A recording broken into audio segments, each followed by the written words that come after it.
The security agent grabbed my wrist at gate 47, his grip firm but not painful. His badge read Officer Chun, and when he leaned close, his whisper sent ice through my veins. "Pretend I'm arresting you. Your life depends on it." I nodded, tears already streaming down my face, though not from fear of him. From the relief that someone finally had seen what I couldn't say out loud. That the man waiting at baggage claim in Manila wasn't my fiancé coming to marry me. He was my executioner. Before we jump back in, tell us where you're tuning in from. And if this story touches you, make sure you're subscribed, because tomorrow I've saved something extra special for you. My name is Rebecca Torres and I'm 28 years old, though on that Tuesday morning at San Francisco International Airport, I felt about 100. I'd been awake for 36 hours straight, my stomach twisted in knots that no amount of ginger tea could settle. My carry-on bag felt like it weighed 1,000 pounds even though I'd packed light. Just essentials for what was supposed to be my new life in the Philippines with Marcus, the man I'd met online 14 months ago, and fallen desperately, stupidly in love with. The fluorescent lights of the terminal buzzed overhead as I made my way through the pre-boarding area. My phone kept lighting up with messages from Marcus. "Can't wait to see you, baby. Just a few more hours. Everything is ready for you here. Our whole life is waiting." Each message should have filled me with excitement. Instead, they made my hands shake. I'd ignored so many red flags. Looking back now, I can see them clearly, like highway warning signs I'd deliberately driven past. But when you're lonely, when you've spent 3 years grieving the loss of your parents in a car accident, when your younger sister is your only family and she's busy building her own life across the country, you become vulnerable in ways you never imagined possible. Marcus had entered my life through a travel photography group on social media.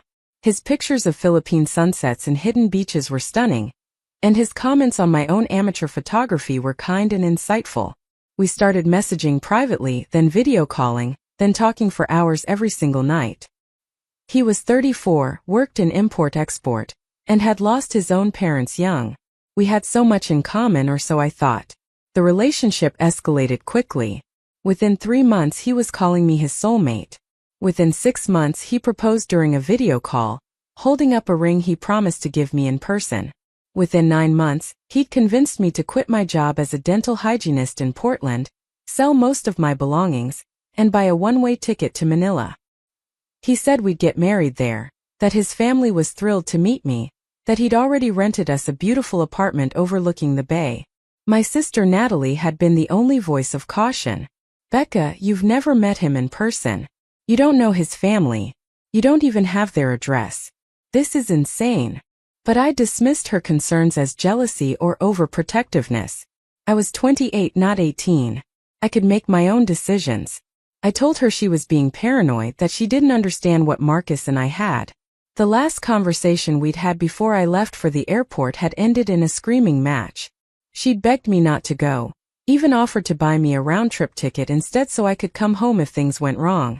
I told her she was trying to sabotage my happiness because she couldn't stand seeing me move on after our parents died. The hurt in her eyes still haunted me. Now, standing in the airport terminal with my boarding pass in hand, I felt the full weight of every ignored warning. It had started small, just little inconsistencies that I'd explained away. Marcus's video calls always seemed to be from the same location, even though he claimed to travel constantly for work. When I suggested we video chat with his family, he always had an excuse. His mother was sick, his brother was out of the country, his internet was too slow for group calls. Then there was the money. He'd never directly asked me for cash, which had made me feel secure that this wasn't a typical romance scam. But he'd mentioned his business hitting a rough patch, how stressed he was about making rent on our new apartment. I'd offered to help, sending him $3,000 from my savings to cover the deposit and first month's rent. He'd been so grateful, so loving. 2 weeks later, there was an emergency with his import business. Customs fees he couldn't cover. Another $2,000. Then his mother's medical bills. Another $1,500. I'd sent it all, telling myself it was an investment in our future together. We were partners. What was mine was his. That's what love meant, didn't it? Sacrifice? But 3 days ago something had shifted. I'd been video chatting with Marcus when I heard a woman's voice in the background speaking rapid Tagalog. When I asked who it was, Marcus had frozen for just a fraction of a second before saying it was his landlady. But the voice had sounded young, intimate, the way you speak to someone you're close to. I'd pushed the suspicion down, but it had lodged in my chest like a splinter. Then yesterday, while scrolling through social media one last time before my flight, I'd seen a post in a travel safety group. A woman warning about romance scams targeting Western women, specifically mentioning a man who used photos of Philippine beaches and claimed to work in import-export. The details were eerily similar to my situation, but the post was vague enough that I convinced myself it was just a coincidence. The poster hadn't named names or shared photos. Still, I'd sent the post to Natalie with a simple message asking what she thought. She'd called me immediately, begging me one more time not to get on that plane. "Becca, please. Something about this whole thing feels wrong. Just wait. Come visit me in Boston instead, and we can figure this out together. If Marcus really loves you, he'll understand you needing more time." But I'd already quit my job, already given up my apartment, already told everyone I was moving to the Philippines to marry the love of my life. The shame of admitting I might have made a terrible mistake felt worse than the fear of what might be waiting for me in Manila. So I told Natalie I'd be fine, that she was worrying over nothing, and hung up. Now, in the harsh light of the airport terminal, I pulled out my phone and looked at Marcus's most recent photo. He was handsome in a generic way, with dark hair and a broad smile. But as I studied the image, I realized I couldn't quite remember the sound of his voice or the exact color of his eyes. We'd video chatted hundreds of times, but the memories felt slippery, like trying to hold water in my hands. My boarding group was called. I stood up, legs shaking, and joined the line of passengers shuffling toward the gate. A family with young children stood in front of me, the parents juggling car seats and diaper bags while their toddler sang off-key. Behind me, a businessman typed furiously on his laptop, trying to finish one last email before the flight. Normal people doing normal things while I walked toward what might be the biggest mistake of my life. As I handed my boarding pass to the gate agent, a man in an airport security uniform appeared at my elbow. Officer Chun, according to his badge. He was in his early 40s, with kind eyes that crinkled at the corners and an expression of professional concern. "Miss Torres," he said quietly, "I need you to step aside with me for a moment." My heart hammered. Had something happened?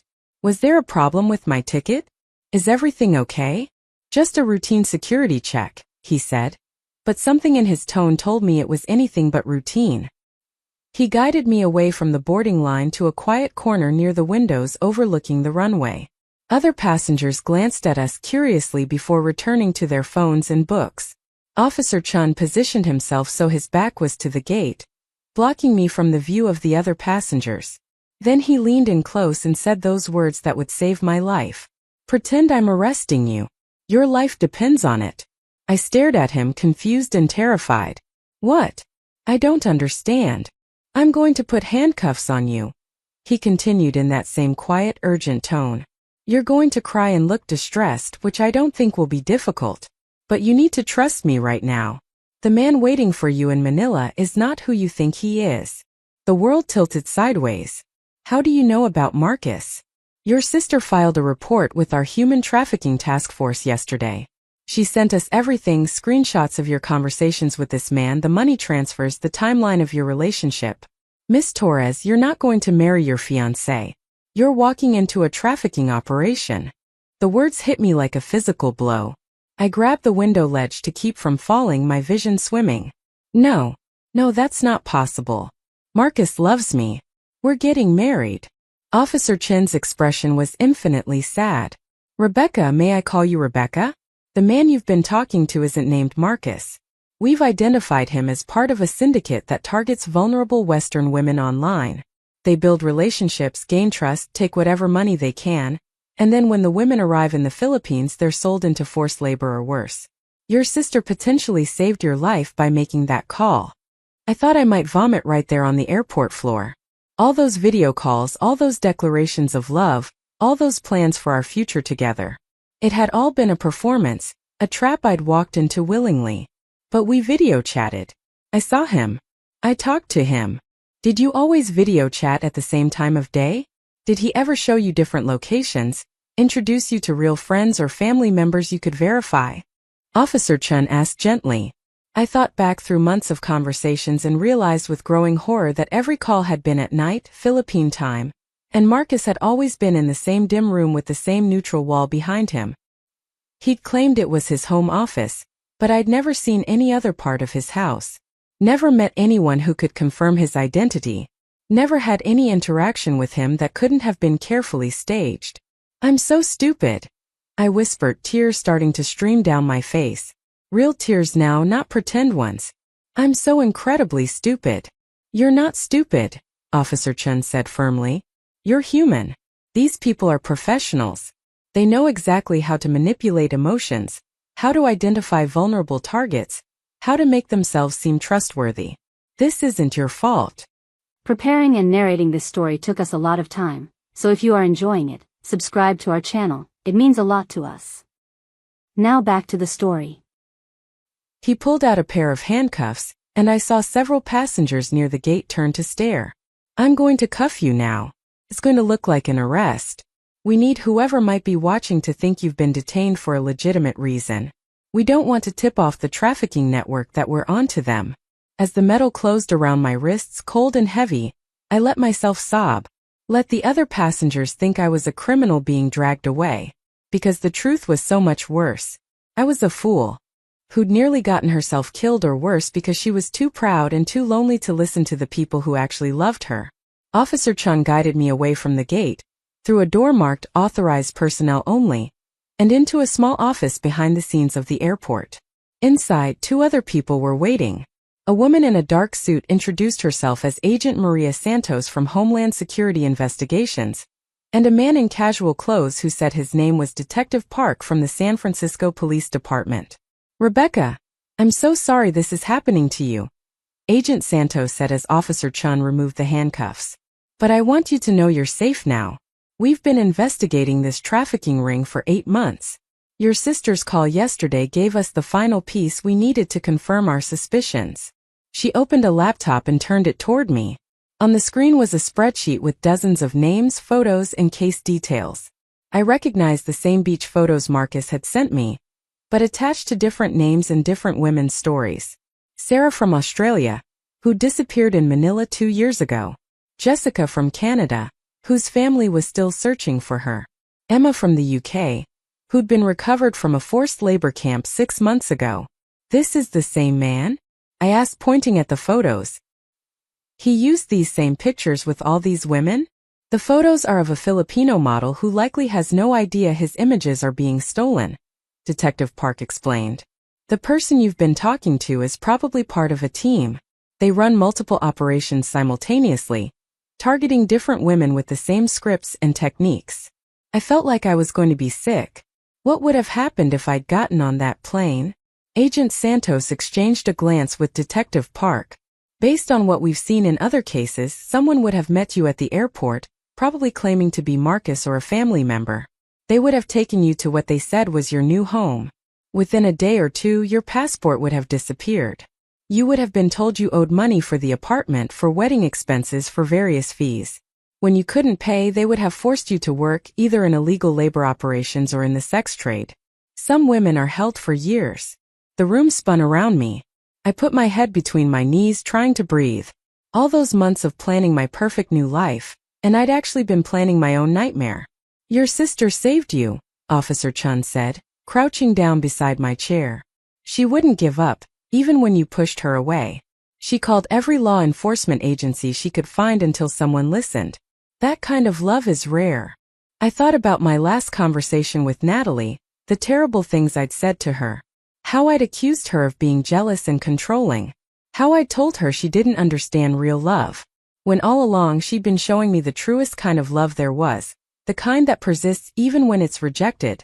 The kind that fights for someone even when they don't want to be saved. I need to call her, I said, my voice breaking. I need to tell her I'm sorry. I need to tell her she was right about everything. Agent Santos handed me a phone. Take all the time you need. I dialed Natalie's number with shaking fingers. She answered on the first ring, her voice frantic. Becca? Oh my God, Becca, where are you? Are you okay? They told me they were going to intercept you, but I've been going crazy waiting to hear. I'm okay, I managed to say through my tears. Nat, I'm so sorry. You were right. You were right about everything, and I was too stubborn and stupid to listen. You're not stupid, she said, and I could hear her crying too. You're just human.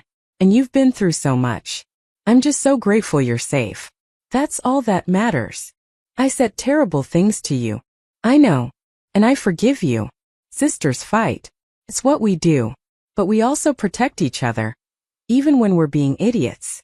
She laughed through her tears. God, Becca, I was so scared. I kept thinking about what could happen to you over there. And I couldn't just sit back and let it happen. How did you know to call the trafficking task force? After our fight, I couldn't sleep. I kept going through everything you told me about Marcus, and it all just felt wrong. So I started researching romance scams and trafficking operations. I found forums where people shared stories about similar situations. Then I found a news article about a task force at SFO that worked specifically on international trafficking cases. I called them at 3 in the morning, and basically wouldn't hang up until someone agreed to look into it. I closed my eyes, overwhelmed by gratitude and shame in equal measure. I don't deserve you. Stop it. You're my sister. You're stuck with me whether you deserve me or not. Shipa. I looked at Agent Santos, who nodded encouragingly. Now I help them with their investigation. And then I figure out how to put my life back together. My apartment is gone, my job is gone. I don't even know where I'm going to live. You're coming to Boston, Natalie said immediately, her voice brooking no argument. I have a spare room. It's tiny and you'll have to share a bathroom with me, and my roommate's cat keeps trying to sleep in the closet. But it's yours for as long as you need it. We'll figure out the rest together. Fresh tears spilled down my cheeks, but these were different. These were tears of relief, of gratitude, of the bone-deep exhaustion that comes after surviving something you didn't even know you needed to survive. Okay, I whispered. Okay, I'll come to Boston. After I hung up, Agent Santos spent 2 hours walking me through everything they knew about the trafficking operation. They showed me evidence of other women who'd been targeted, techniques the scammers used to build trust and create urgency, the psychological manipulation tactics that made victims feel like they couldn't back out even when red flags appeared. The hardest part for most victims is accepting that none of it was real, Agent Santos explained. The person you fell in love with doesn't exist. The relationship was a fiction designed to exploit you. That's a unique kind of grief. She was right. Sitting in that office, looking at the evidence of Marcus's deception, I felt like I was mourning a death. The future I'd imagined was gone. The man I'd loved never existed. Even the version of myself who believed in that love felt like a stranger now. But I was alive. I was safe. And I had a sister who loved me enough to fight for me even when I didn't want to be fought for. Detective Park drove me back to my old neighborhood in his unmarked car. My apartment had already been rented to someone else, but my former landlord had kept a few boxes of my things in storage, items I'd left behind when I thought I was moving to my new life. We loaded them into the car, and I stared out the window at streets I'd thought I'd never see again. What you're feeling right now is normal, Detective Park said as we drove toward a hotel where the task force had arranged for me to stay temporarily. Shame, embarrassment, anger at yourself. But I want you to remember something. The person who should feel shame is the criminal who targeted you. Not you for being human enough to want love and connection. I nodded, but the shame still sat heavy in my chest. How could I have been so blind? How had I convinced myself that an online relationship with someone I'd never met in person was worth giving up my entire life? That night in the hotel room I couldn't sleep.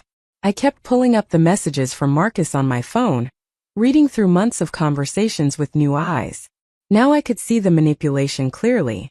How he'd love-bombed me early in the relationship, overwhelming me with attention and affection. How he'd gradually isolated me from friends and family, subtly criticizing my relationships with others while positioning himself as my only real source of support. How he'd created urgency around my move to the Philippines, making me feel like if I didn't commit fully and quickly, I'd lose him forever. Every tactic was textbook manipulation, and I'd fallen for all of it. Around 2 in the morning my phone buzzed. A message from an unknown number. My heart seized with panic, thinking somehow Marcus had found out I hadn't boarded the plane.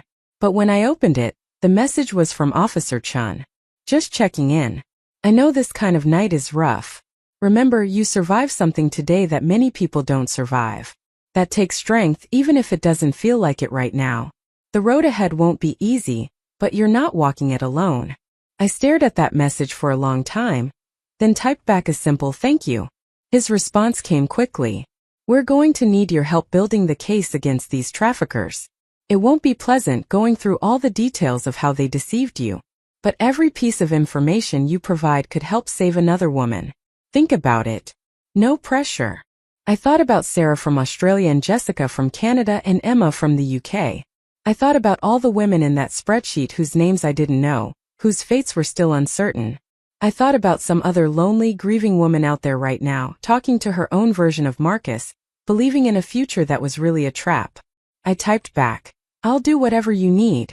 When do we start? Tomorrow. Get some sleep if you can. This is going to be a marathon, not a sprint. But I couldn't sleep.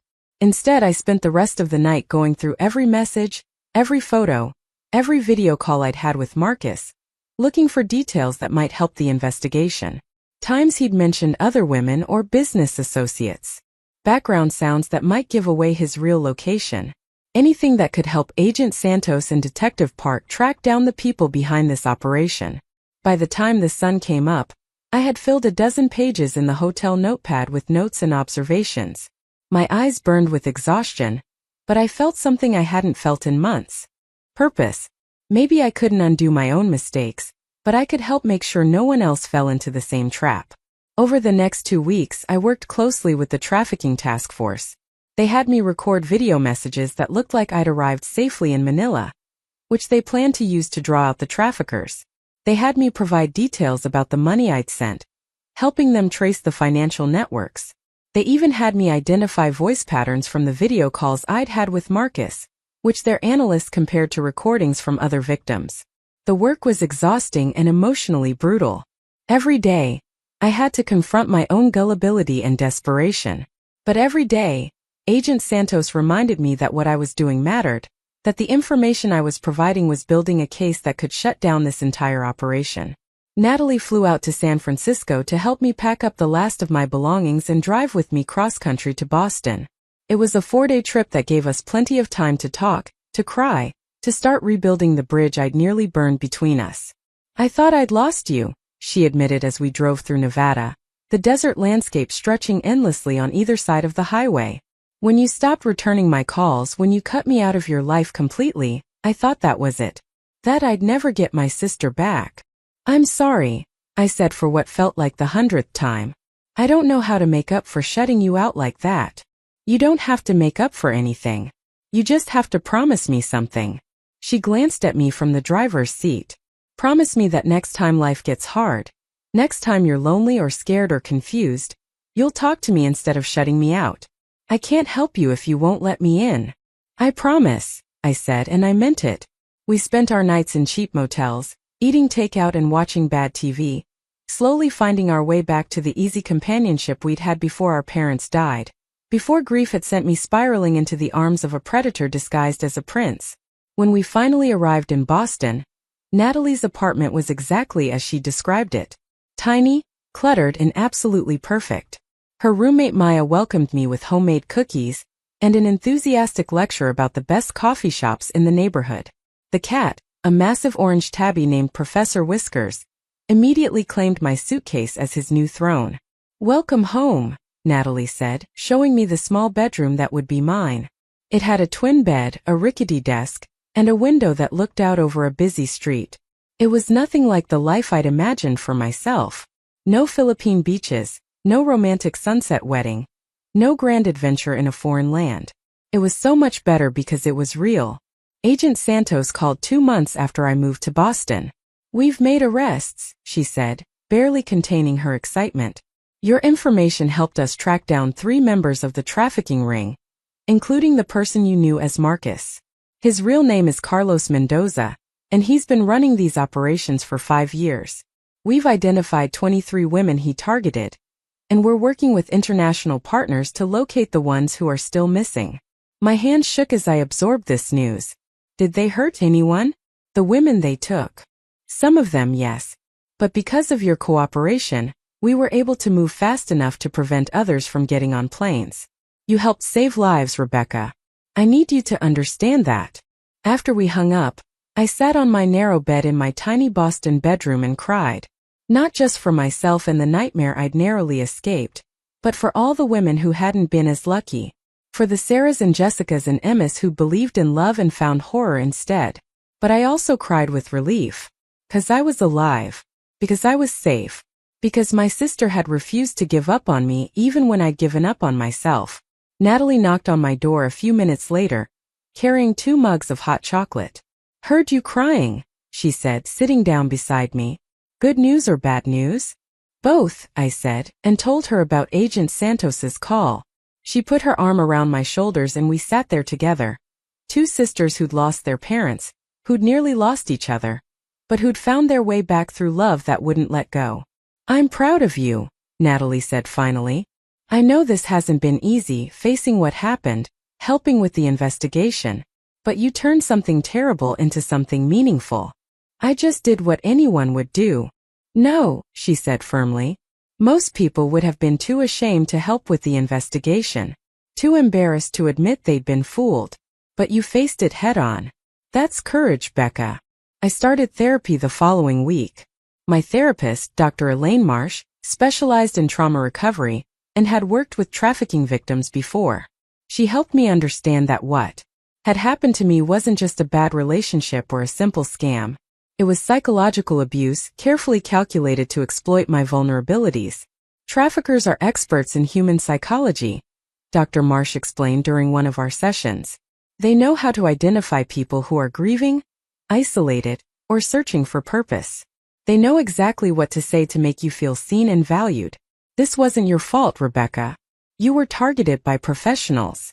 Slowly, painfully, I began to rebuild my sense of self.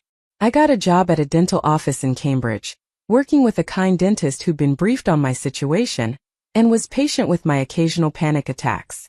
I made friends with Maya's book club, finding comfort in gathering once a month to discuss novels and drink too much wine. I even started dating again, though cautiously. When I met David at a community volunteering event, I made sure Natalie met him first. Made sure our relationship progressed slowly, with plenty of in-person time to verify he was who he claimed to be. Made sure I never ignored red flags or dismissed my own instincts. 6 months after the arrests, Agent Santos invited me to Washington, D.C. to speak at a training conference for law enforcement officers working on trafficking cases. Standing in front of a room full of agents and detectives, I told my story. The shame, the manipulation, the near miss. The importance of believing victims when they finally came forward. Of understanding that intelligence and caution don't make you immune to sophisticated predators. After my talk, a young woman approached me, eyes red from crying. Thank you, she whispered. I've been talking to someone online for 8 months. He wants me to move to Thailand to be with him. I've been ignoring all the same red flags you mentioned.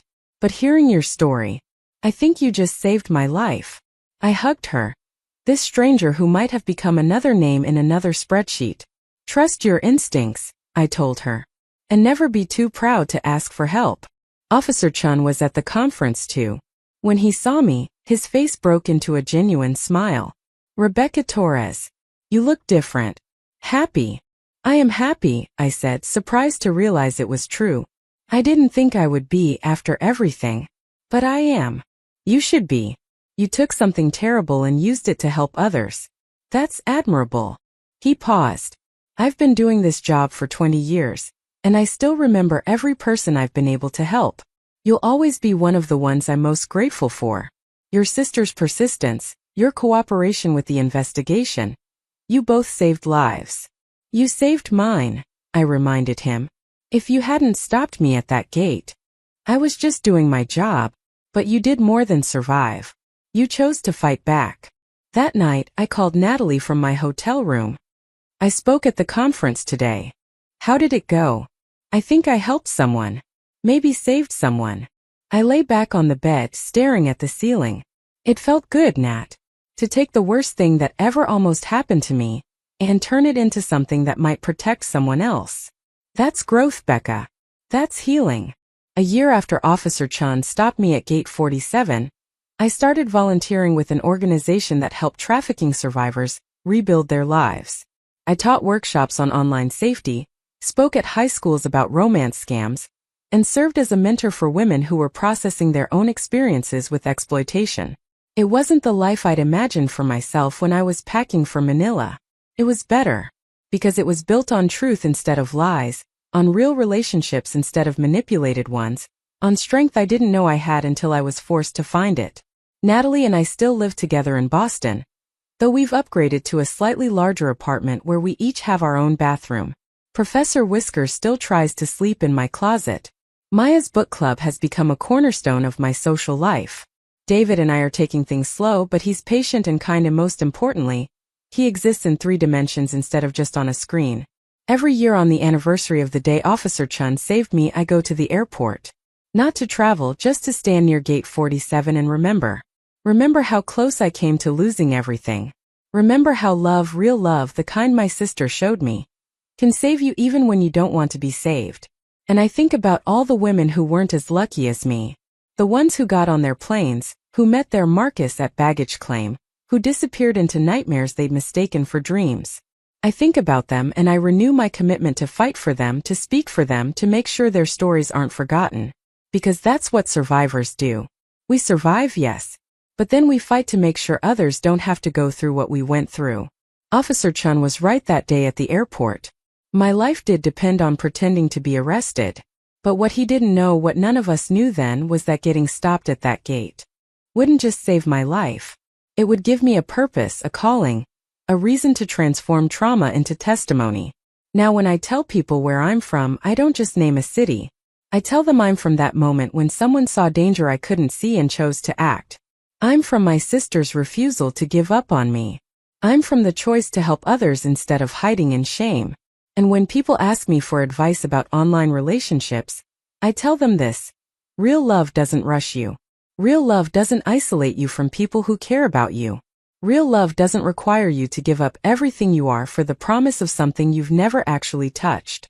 Real love shows up at 3 in the morning to call law enforcement agencies until someone listens. Real love grabs your wrist at an airport gate and whispers the words that save your life. Real love drives cross-country with you to help you rebuild from ashes. That's the love worth fighting for. That's the love worth keeping. Marcus, or Carlos, or whatever his real name was, is in prison now. The trafficking ring he was part of has been dismantled, though I know others will rise to take its place. That's the nature of evil. It adapts, it evolves, it finds new ways to exploit human vulnerability. But good adapts too. Organizations grow stronger. Laws get better. People like me speak out, and people like that young woman at the conference choose to trust their instincts instead of their loneliness. Every person saved is a victory. Every woman who doesn't get on that plane, who blocks that number, who listens when her sister says, something feels wrong. Each one is a small rebellion against the people who profit from pain. I keep a photo on my desk at work. It was taken by Agent Santos at the conference, showing me talking to a room full of law enforcement officers. In it, I look serious, determined, strong. Nothing like the crying, handcuffed woman Officer Chun led away from gate 47. But I am that woman too. Both versions are real. The victim and the survivor. The person who fell for a lie and the person who chose to turn that lie into a lesson. Natalie says I'm too hard on myself, that I focus too much on the mistakes I made instead of celebrating the growth that came after. She's probably right. But the mistakes matter because they taught me something crucial. That love should feel safe, not urgent. That isolation disguised as intimacy is a warning, not a feature. That the people who truly care about you will still be there when the initial excitement fades. These days, when I can't sleep, I don't scroll through dating apps or social media looking for connection. I call Natalie. Or I text Maya about book recommendations. Or I video chat with David, who lives 3 blocks away, and could easily come over but understands that sometimes I need the distance of a screen to feel safe. I'm learning to trust again. Not blindly the way I trusted Marcus, but thoughtfully. With eyes open to red flags and ears tuned to instincts. With the knowledge that love worth having doesn't require you to ignore the voice in your head that says, wait. Officer Chun and I still email occasionally. He tells me about other cases, other women saved at airport gates around the country. I tell him about survivors I've mentored, Women who've reclaimed their lives after trafficking or exploitation. We've become unlikely friends, connected by that moment when his choice to act changed the entire trajectory of my life. Do you ever wonder what would have happened if you'd gotten on that plane? He asked me once during a coffee meeting when he was in Boston for a conference. Every day, I admitted. Every single day. But then I think about all the things that wouldn't have happened if I had. The investigation I helped with. The people I've been able to warn. The relationship I've rebuilt with my sister. The life I'm building here in Boston. And I realize that sometimes the worst thing that almost happens to you becomes the best thing that never did. He smiled at that. That's a good way to look at it. And hey, you've got a great story for first dates. Really sets the bar for relationship red flags. I laughed because he was right. David had heard the whole story on our third date. And instead of running away, he'd said, "Well, that definitely makes my online dating history seem less dramatic." That's how I knew he was different.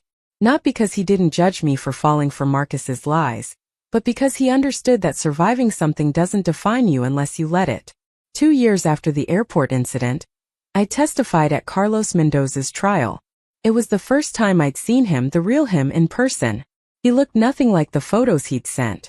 Older, harder, with cold eyes that assessed me like I was just another transaction. But when I took the stand and told my story, something shifted. I wasn't speaking just for myself anymore. I was speaking for Sarah from Australia and Jessica from Canada and Emma from the UK. I was speaking for that young woman at the conference and for every person who'd ever been made to feel foolish for wanting love. My voice didn't shake. My hands didn't tremble. I looked Carlos Mendoza in the eye and took back every ounce of power he tried to steal from me. The jury convicted him on all counts. Trafficking, fraud, conspiracy. He'll be in prison for the next 25 years. Which means 25 years of women who won't fall prey to his particular brand of cruelty. After the verdict, Agent Santos hugged me in the courthouse hallway. "You did that," she said. "Your testimony sealed the case." "We did it," I corrected. "All of us together. Because that's the truth. I didn't save myself that day at the airport. Officer Chen saved me. Natalie saved me. Agent Santos and Detective Park saved me. And now, together, we were saving others."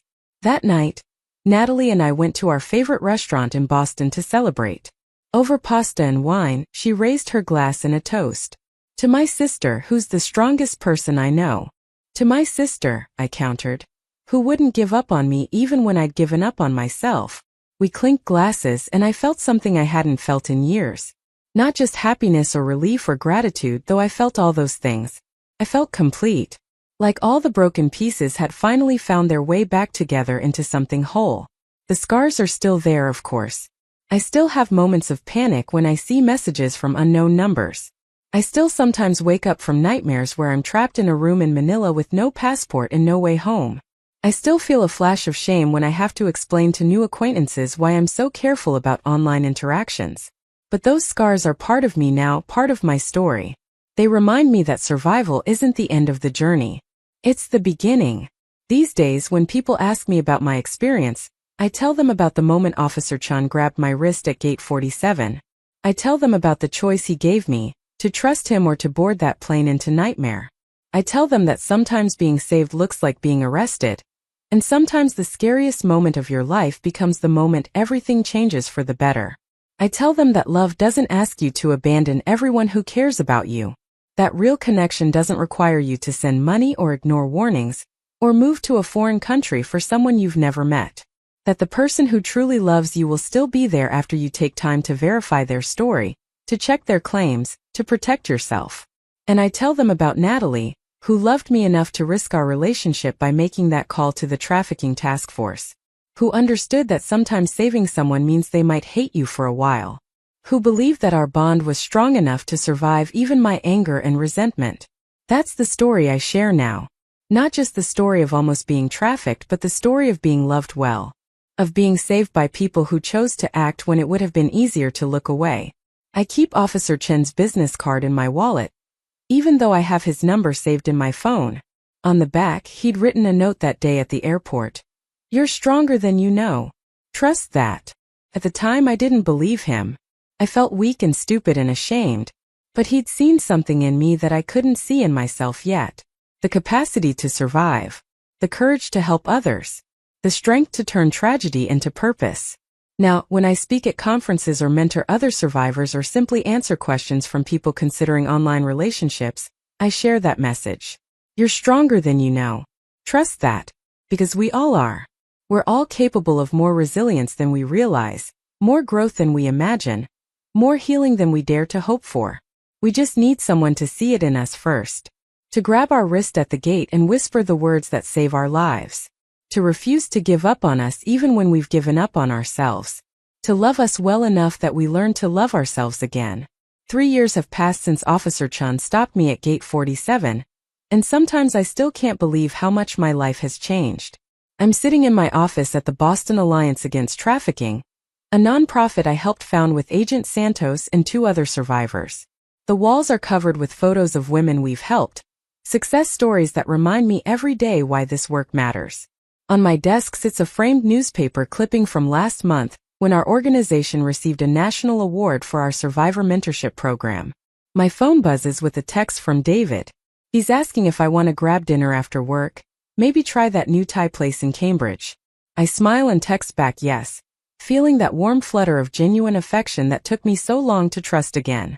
We've been together for 2 years now, taking things slow, building something real on a foundation of honesty instead of fantasy.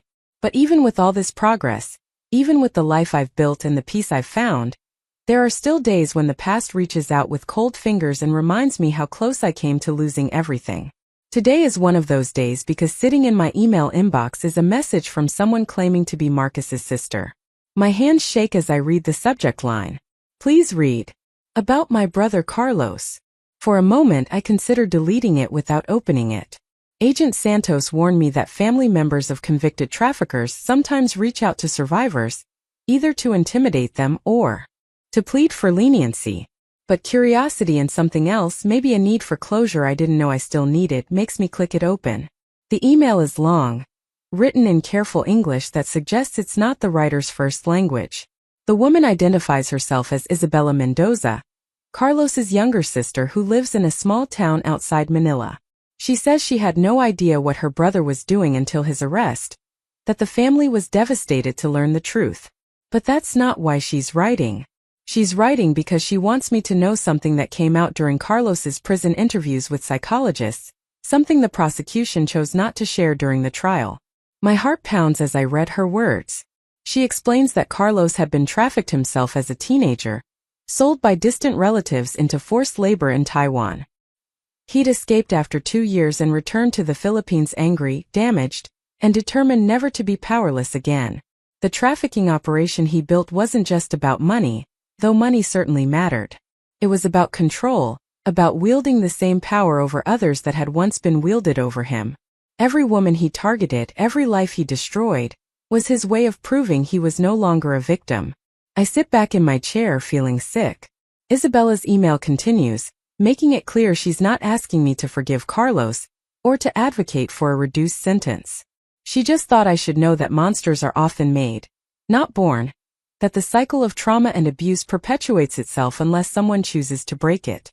She ends by saying that she volunteers now at a shelter for trafficking survivors in Manila, trying to create the kind of support her brother never received, the kind that might have kept him from becoming what he became.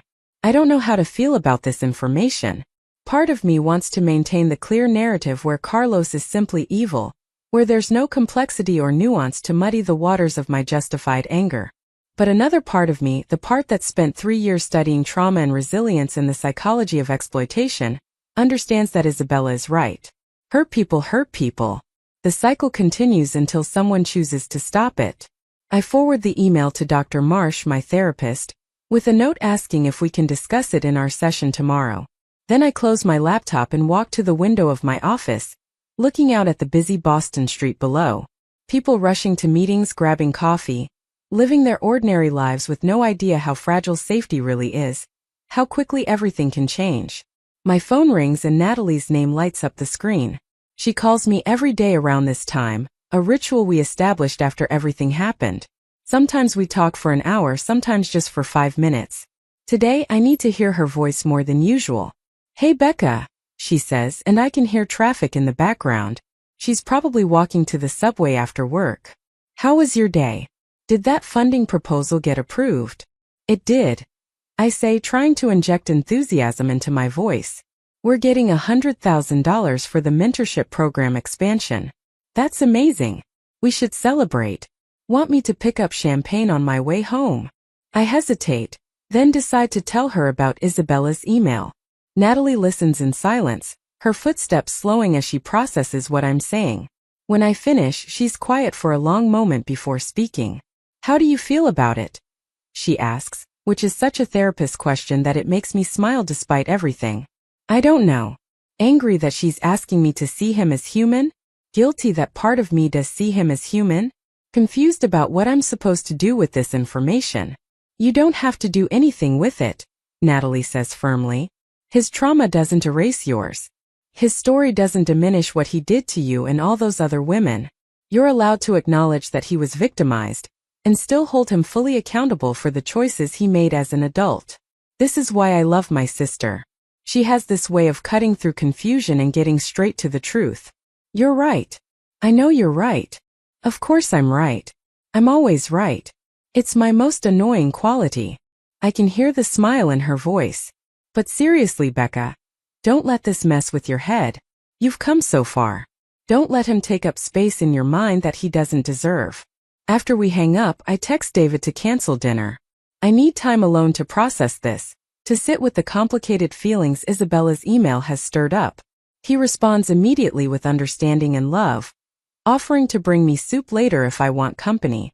This is what healthy love looks like, I remind myself.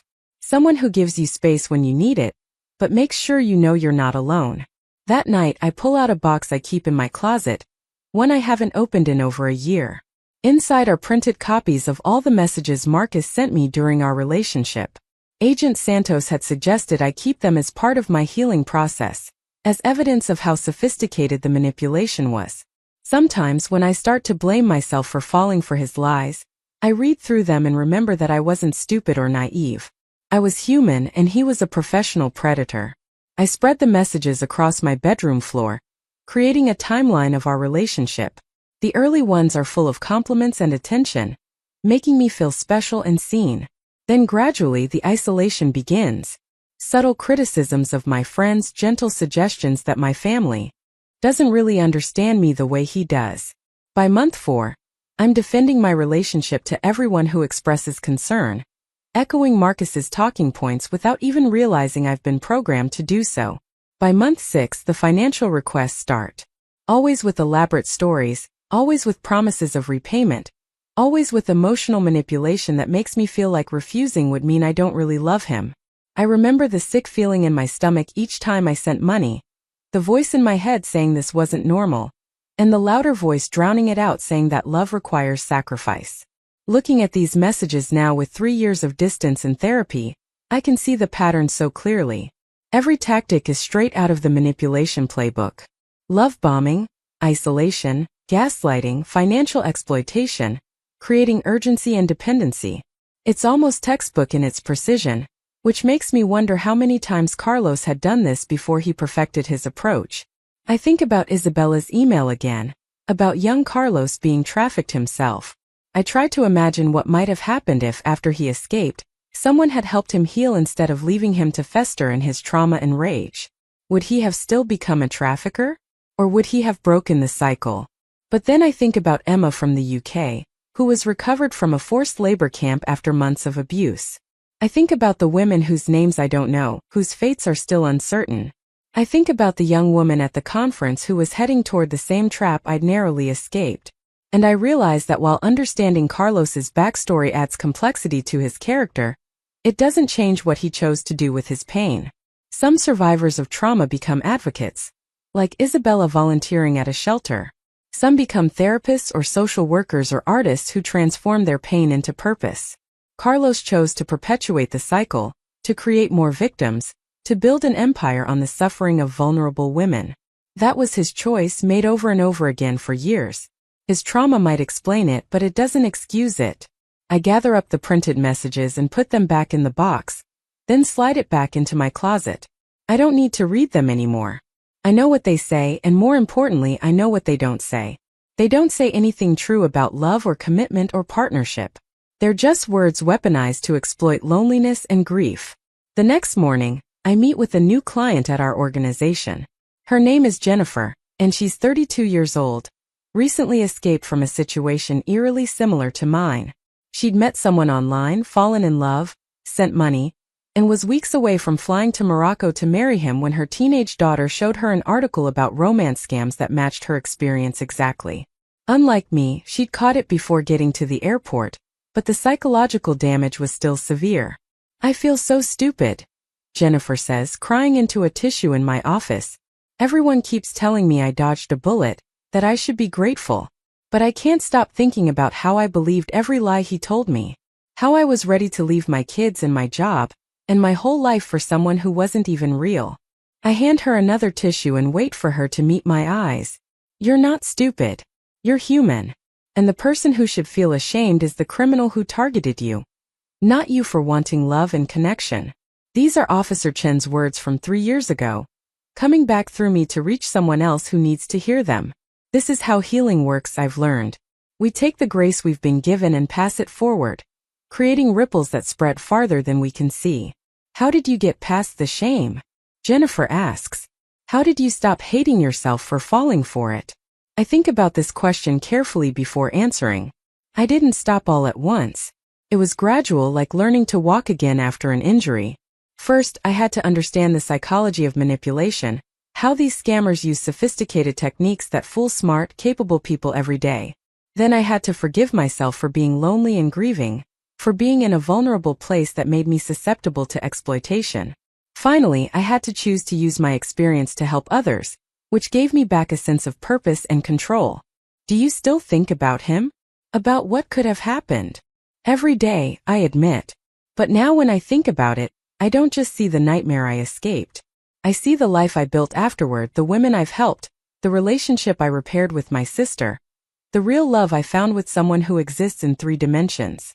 The trauma is part of my story, but it's not the end of my story. Jennifer nods slowly, absorbing this. I want that. I want to turn this into something meaningful instead of just something shameful. Then let's start there, I say, pulling out the intake forms for our mentorship program. Tell me about your strengths, your interests, the things you're good at. We're going to build from there. Over the next hour, Jennifer and I map out a plan for her recovery. Therapy referrals, support group meetings, financial counseling to help her recover from the money she sent, and, eventually, if she's interested, training to become a peer mentor herself. By the time she leaves my office, she's not smiling exactly, but there's something different in her posture. A small spark of hope where before there was only shame. This is the work that keeps me going. Every Jennifer I meet reminds me that my near miss wasn't just about me. It was about all of us, every person who's ever been targeted by predators who exploit our deepest human needs for connection and belonging. That afternoon, I have a video call with Officer Chen. He's in Chicago for a training conference, but we schedule monthly check-ins to discuss cases and share resources. He's become a close friend over the years, someone who understands this work in a way few others can. I got an email from Carlos Mendoza's sister. I tell him once we've gotten through the pleasantries. She wanted me to know about his background, that he was trafficked himself as a teenager. Officer Chen's expression is thoughtful. How do you feel about that information? Everyone keeps asking me that. I say with a slight laugh. I feel complicated about it. Understanding why someone became a monster doesn't make them less monstrous, but it does make me think about prevention differently. If someone had helped Carlos when he was victimized, maybe he never becomes a victimizer. That's the million-dollar question in this work, Officer Chen agrees. How do we break cycles of trauma before they perpetuate? But Rebecca, I want you to remember something. You were victimized too, and you didn't become a victimizer. You became an advocate. That was a choice you made, just like Carlos made his choices. This perspective helps. Not everyone who experiences trauma goes on to traumatize others. Most survivors, in fact, become more empathetic, more aware of others' pain. The trauma itself doesn't determine the outcome. Our choices do. How's the mentorship program expansion going? Officer Chen asks, shifting the conversation. I heard you got the funding approved. We spend the next 30 minutes discussing logistics. talking about how to scale our program to serve more survivors without losing the personal touch that makes it effective. Officer Chun has been instrumental in connecting our organization with law enforcement agencies across the country, creating a network where survivors can be quickly linked with support services after rescue operations. "You know what I'm most proud of?" he says toward the end of our call. "It's not just the number of people you've helped, though that's impressive. It's how you've changed the narrative around trafficking survivors. You've shown law enforcement and the public that victims aren't weak or stupid. They're smart, capable people who were targeted by professionals. That shift in understanding is enormous." After the call, I sit in my office feeling the weight of that responsibility. Being a public face of trafficking survival means my story has been told in newspapers, podcasts, conferences, and documentaries. It means I can't just heal privately. My healing has become part of a larger movement to change how we think about exploitation and manipulation. Sometimes I resent this. Sometimes I want to just be Rebecca. Not Rebecca the trafficking survivor who gives inspirational speeches. But then I remember that young woman at the conference, the one who approached me crying because my story made her realize she was being targeted. I remember Jennifer this morning, finding a spark of hope in my office. I remember all the women whose names I'll never know who might have read an article about me and made a different choice because of it. That evening, David comes over with soup as promised. We eat on my couch while watching a nature documentary, his arm around my shoulders, my head resting on his chest.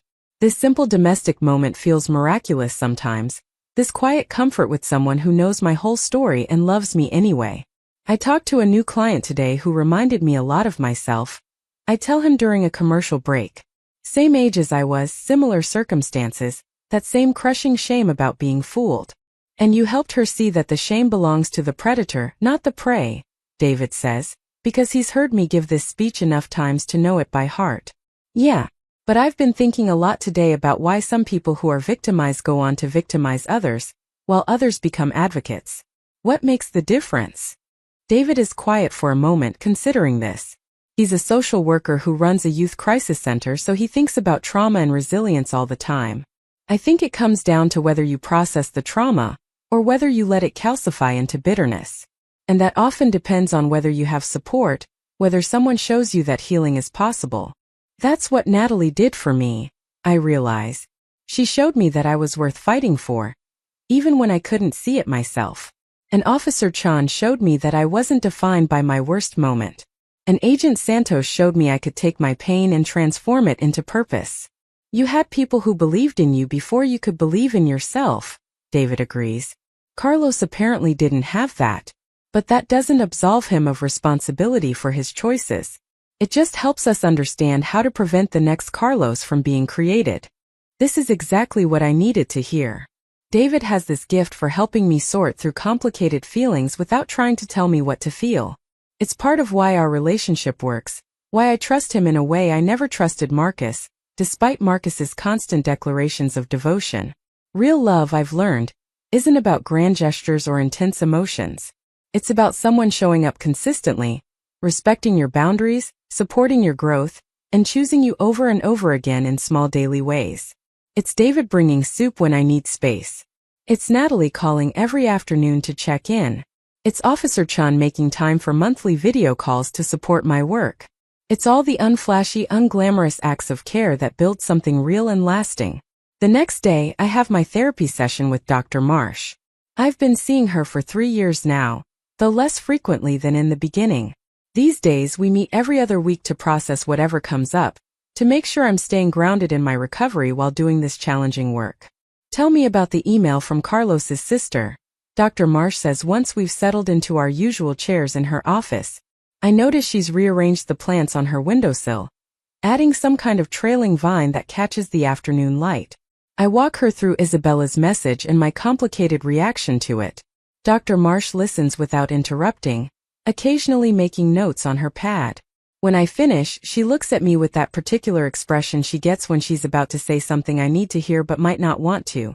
"Rebecca, I'm wondering if this email is triggering for you, not just because it's from Carlos's sister, but because it's asking you to hold complexity that our culture doesn't usually demand of us when it comes to criminals. We like clear villains and clear heroes. But real life is messier than that. I don't want to humanize him, I admit. It feels like that would somehow diminish what he did to me, what he did to all those other women. Humanizing someone doesn't mean excusing them, Dr. Marsh says gently. You can acknowledge that Carlos was victimized, and still hold him fully accountable for victimizing others. In fact, I'd argue that's the only way we make meaningful progress in preventing these cycles of abuse. We have to understand root causes while still maintaining clear ethical boundaries about acceptable behavior. I think about this for a long moment, watching the light play across those trailing vines. It's easier to hate him when he's just a monster. Harder when I have to think of him as a damaged person who made terrible choices. Easier isn't always healthier, Dr. Marsh points out. Part of your healing has been learning to sit with complexity and ambiguity. This is another opportunity to practice that skill. She's right, of course. The early days of recovery were so black and white. Carlos was evil, I was a victim, the end. But as I've grown and learned and done this work with other survivors, I've come to understand that most situations exist in shades of gray. People are rarely purely evil or purely good. Circumstances matter. Context matters. And yet, accountability still matters too. I think I want to respond to Isabella, I say slowly. Not to absolve Carlos, but to acknowledge what she's doing, volunteering at that shelter. To tell her that breaking the cycle is the most important work any of us can do. Dr. Marsh smiles. That sounds like a healthy response. One that honors your values while maintaining appropriate boundaries. We spend the rest of the session talking about other things. The expansion of the mentorship program, my relationship with David, some lingering anxiety about flying that's been cropping up again. By the time I leave her office, I feel more settled, more certain about how to move forward. That weekend, Natalie and I drive to Cape Cod for a sister's getaway. It's something we try to do every few months, just the two of us reconnecting without the distractions of work and daily life. We rent a small cottage near the beach and spend our days walking on the sand, eating fresh seafood, and talking about everything and nothing. On Saturday night, we sit on the cottage porch with glasses of wine, watching the sunset paint the sky in shades of orange and pink. The ocean stretches out before us, vast and endless, and I feel small in a way that's comforting rather than frightening. I've been thinking about Mom and Dad a lot lately, I tell Natalie, about how their death sent me spiraling into that vulnerable place where Marcus could exploit me, but also about how they taught us to be strong, to look out for each other, to fight for what's right. Natalie reaches over and squeezes my hand. They'd be proud of you, Becca. Of the work you're doing, the person you've become. Even though the path to get here was terrible, the destination is pretty amazing. They'd be proud of you too, I say. You saved my life, Nat. You refused to give up on me even when I'd given up on myself. That's the most profound kind of love there is. We sit in comfortable silence for a while, listening to the waves crash against the shore. Then Natalie says something that's been on her mind. Do you ever wonder what your life would be? Like if that whole thing with Marcus had never happened? If you'd never gotten targeted? Never almost gotten trafficked? I consider this question carefully. Sometimes. I probably would have stayed in Portland, kept working at the dental office, eventually dated someone I met through friends or hobbies. A normal, quiet life. Part of me mourns for that version of Rebecca who never had to learn these hard lessons. But, Natalie prompts because she can hear the unspoken word hanging in the air. But I also think about the women I've helped, the lives that might have been saved because I chose to speak out about what happened to me. I think about Jennifer, who I met with this week, and how she left my office with hope instead of just shame. I think about Isabella in Manila, volunteering at a shelter because her brother became a monster. All of us trying to break these cycles of trauma and exploitation. And I realize that maybe I wouldn't trade this life, even with all its pain and complexity, for that simpler one where I never learned how strong I could be. Natalie's eyes fill with tears. That's the most grown-up thing I've ever heard you say. We laugh and cry together on that porch. Two sisters who've been through hell, and come out the other side bonded in ways that only shared trauma can create. It's not the relationship I imagined we'd have when we were kids, but it's real and deep and unshakable. On Sunday, before we drive back to Boston, we walk along the beach one last time. Natalie finds a perfect sand dollar, intact and bleached white by the sun. She hands it to me with a smile. For your office. A reminder that beautiful things can survive being tossed around by the ocean. I pocket the $100 carefully, thinking about the metaphor. Yes, some beautiful things survive being battered by waves. But survival requires the right conditions, the right support, the right people refusing to let you drown when you've forgotten how to swim. Back in Boston, I write a response to Isabella's email. I keep it short and carefully worded, acknowledging her brother's victimization while making clear that it doesn't excuse his choices. I tell her about the work I'm doing with trafficking survivors, and thank her for breaking the cycle by volunteering at the shelter. I end by saying that the only way forward is for all of us, victims and family members of perpetrators alike, to commit to creating systems of support that prevent vulnerable people from being exploited in the first place. I hit send before I can second-guess myself, then close my laptop and walk to the window of my apartment. From here I can see a slice of Boston Harbor, boats bobbing in the distance. 3 years ago, I was supposed to be looking at a different harbor, in Manila, living a life built on lies. Instead, I'm here looking at this view, living a life built on truth and purpose and hard-won resilience. My phone buzzes with a text from Agent Santos. She's sending me details about a woman who was just rescued from a trafficking situation in Seattle, asking if our mentorship program can take her on. Of course I respond, we always have room for one more. Because that's what survivors do. We make room. We extend grace. We pay forward the help we received when we needed it most. That night I dream about the airport. But it's different from my usual nightmares. In this dream, I'm standing at gate 47 watching other women prepare to board planes that will take them into danger. One by one I tap them on the shoulder, whisper the warnings they need to hear, watch them make different choices. When I wake up, I realize that's exactly what I've been doing for 3 years in a way. Warning people, sharing my story, trying to prevent others from boarding those metaphorical planes. Officer Chun was right that day when he grabbed my wrist and told me my life depended on pretending to be arrested. But what he couldn't have known was that my life would come to depend just as much on refusing to pretend anymore. On telling the truth about what happened, about how manipulation works, about how love should feel safe instead of urgent. The shame that once consumed me has transformed into purpose. The isolation I felt has become connection with hundreds of other survivors and advocates. The grief over the life I almost lived has become gratitude for the life I actually have. It's not perfect. I still have hard days when the trauma feels fresh and overwhelming. I still struggle with trust issues and anxiety about traveling. I still wake up sometimes from nightmares where I did get on that plane, where Officer Chun didn't stop me, where everything went as horribly wrong as it could have. But I also have days like today, where I help someone find hope in the wreckage of their own experience.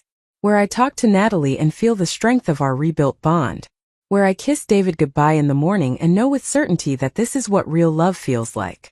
Where I do work that matters, that saves lives, that breaks cycles of trauma one person at a time. 3 years ago, Marcus tried to convince me that my life was meaningless without him, that I needed him to give my existence purpose. He almost succeeded in luring me into a nightmare I might never have escaped. But Officer Chen's whispered words at gate 47 gave me a different kind of purpose entirely.